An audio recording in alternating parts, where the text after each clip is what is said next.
Hey everyone, before I get too carried away with the instructions on how to make these cute little components using your water castings, I would like to send you over to Estona Metalsmithing and Jewelry Making Tutorials. She's a channel here on YouTube and she has absolutely the best jewelry making tutorials you'll find anywhere on YouTube.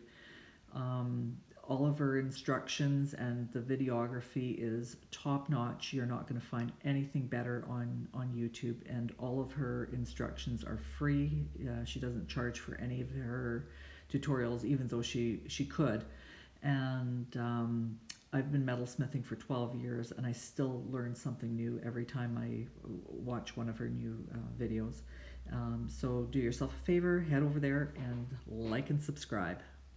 Hey everyone, welcome back to my studio. Many years ago I did a tutorial on water casting Argentium and Sterling Silver, and you would ball up the wire over a dish of water, preferably not a plastic dish, and you would end up with these really cute little random organic cup shapes, which you could do things with. I've filled them up with enamel, I've soldered other components in there.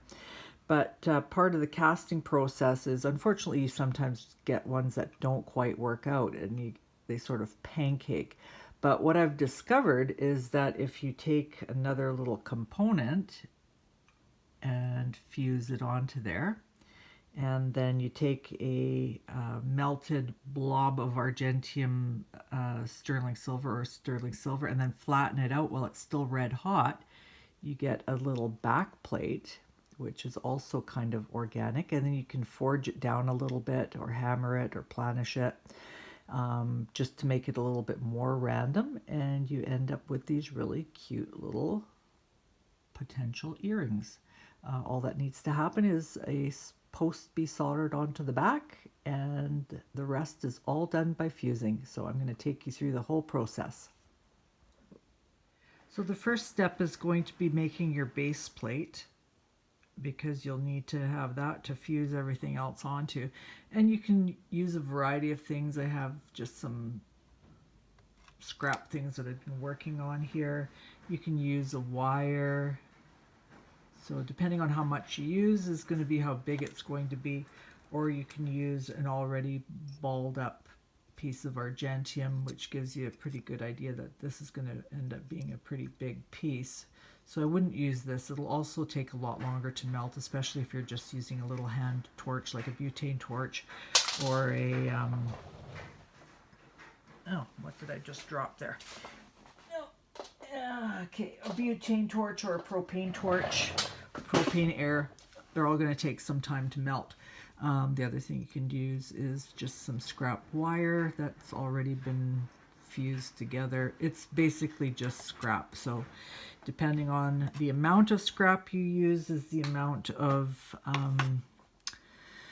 a base plate, or the size of the base plate that you're going to get. Now I've got a really old charcoal block here. You're going to need that because you want to have a depression in there, and that's usually formed when you've used a charcoal block repeatedly and it starts to wear out. So you're going to put your Argentium in that little depression, and I think that's probably going to be enough for that.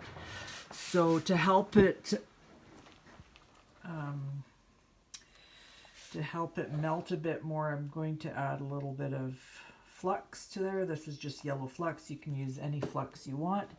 And I'm going to just charge up my little blazer torch here before I start melting. So you want basically a broad end on it, and then what you're going to do is you're going to end up pressing it in there.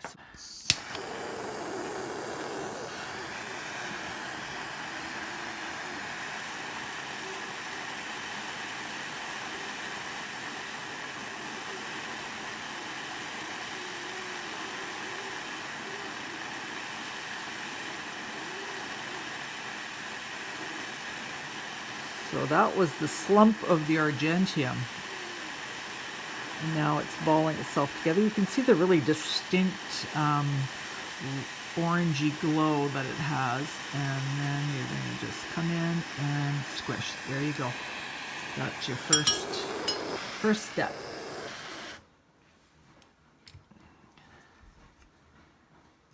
Make sure that it's cool.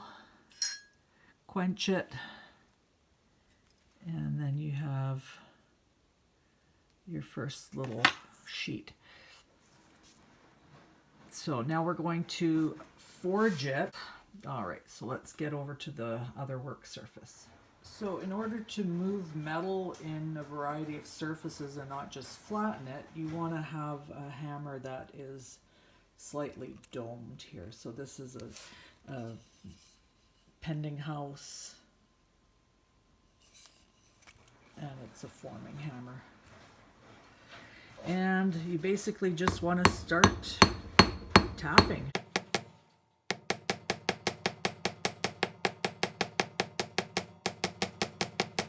I'm using a steel bench block, and it's on top of a leather sandbag, and that just helps dampen the blows. And you, yep, well that happens. So you basically just want to shape it until it's a pleasantly organic looking shape and not just round. Okay, so I'm going to be using a vermiculite soldering block, and these things are not clean. I've got my fingerprints all over them. I haven't washed them. I haven't done anything with them. I haven't even fluxed them because I typically don't flux. And now what you want to do is you want to arrange your pieces in a way that's pleasing to your eye, because that's what counts. And then nothing is, shaped or formed to fit, like nothing is filed. It's basically just as nature has made them. And then that looks good. All right, here we go.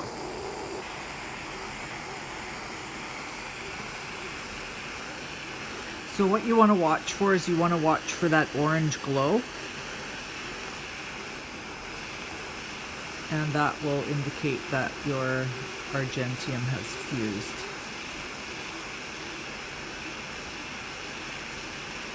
So I can see that, and I should actually shut that light out because it's impeding with my, and that's, the bottom is fused and that's fused. There it goes. You saw that move probably.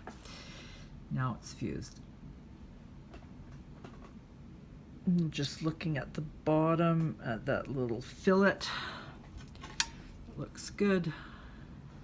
Then you can take that and quench it.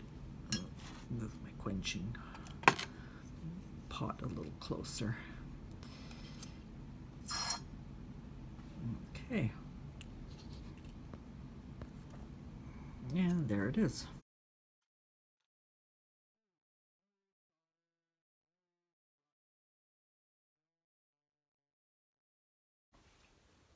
And because these are sterling silver and not Argentium, I'm going to actually apply some flux to them. So don't be shocked. Some things need flux. And I'll also flux the little pallions of solder. Okay, let's add our little drop of solder on there, or flux, sorry. Everything is solder. Let's see, where are my tweezers? I had some nice little tweezers and now I've misplaced them. Place for everything and everything in its place. Put things back where they belong and you'll always find things. All right, let's put a little blob of paste or flux on here. And then I'm going to zoom in. So this is the flux that will actually bubble. And this is the pink Rio Ready Flux, I think it's called. Now, because I'm adding sterling, I'm going to flux the back of the components.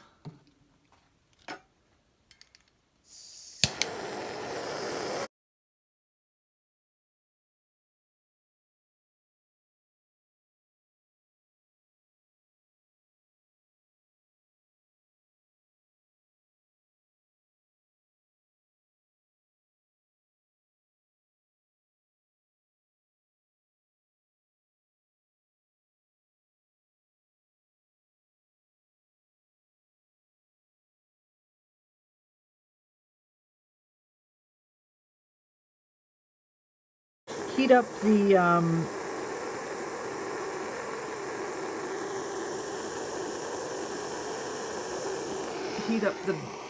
base of the earring, and then you just place your post.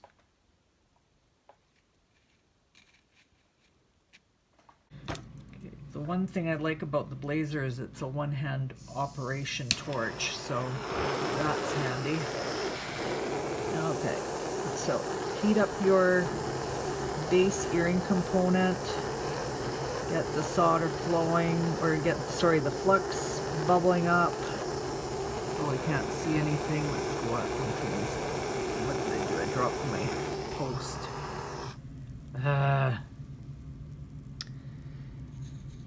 Okay. All right, let's try this again. Flux happens.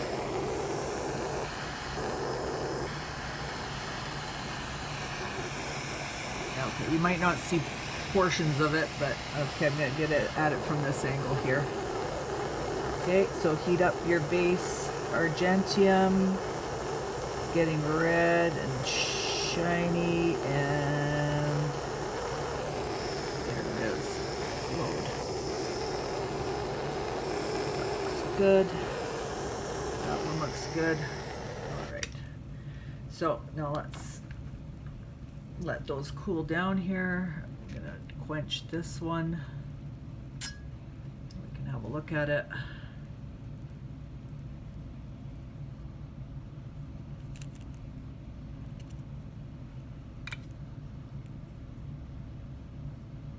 So I'm going to put these in the pickle pot now and get rid of all that flux. So instead of tumbling, I decided to actually polish them with the black polishing compound, and I really like that oxidized appearance. So I think what I'm going to do is I'm actually going to put a patina on them and then leave them like that. So here are the earrings after they've been tumbled, and unfortunately my tumbler barrel has sprung a leak. It's one of those clear Lexan ones, and I'm gonna have to find a replacement for it because I have all my burnishing solution running out everywhere. But anyways, this is how they look like tumbled, and I actually really like that they look different. Like they're both quite unique, and cast items are really nice if you want consistency, but I don't know, I like things that are unique and different. So I'm going to actually patina one, and then you can let me know which one you like better in the comments below, or if you don't like any of them, that's also a choice. I'm going to be using some Jack's Silver Blackener on this one here. And I'm just going to put this out of the way so I don't end up spilling it. And this stuff is actually pretty neat because it blackens very quickly.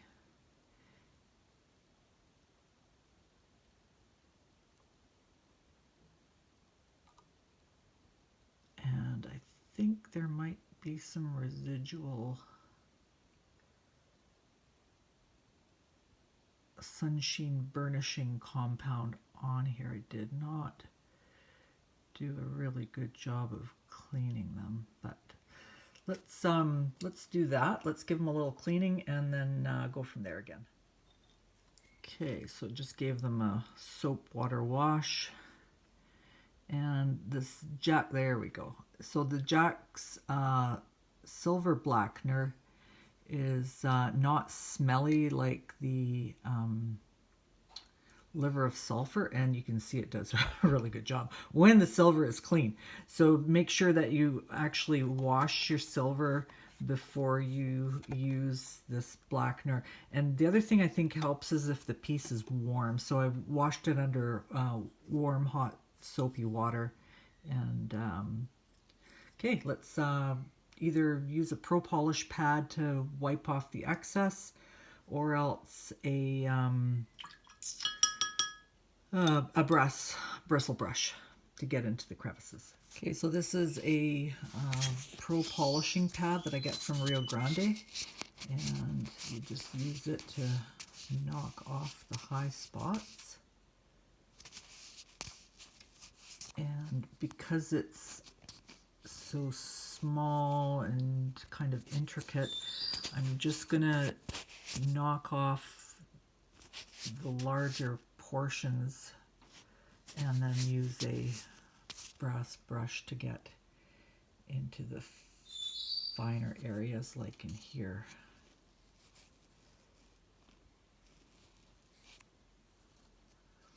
Okay, let me just get my brass brush set up.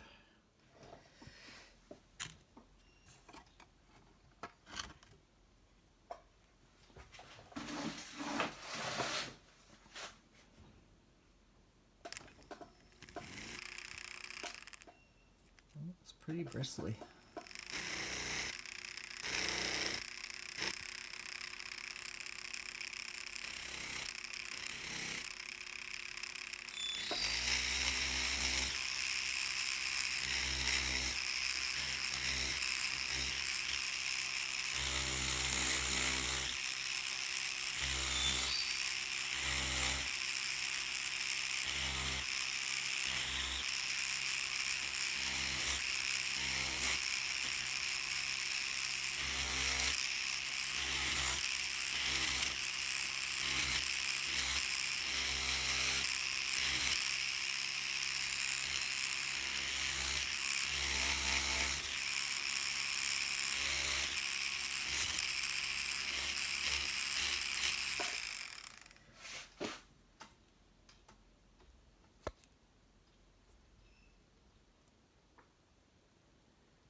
So I think I took off more patina than I really wanted to, but it's not bad. Yeah,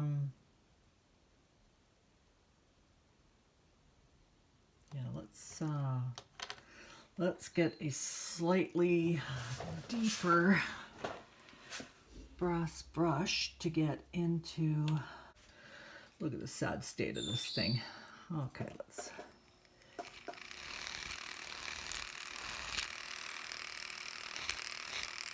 Okay, so that knocked out the that deep recess. That was a bit too dark in there for my liking. Okay, so that looks pretty good. I'm happy with that. So dirty fingers. Let me see if I can get a shot without dirty fingers in there. Patinaed, not patinaed. Way in.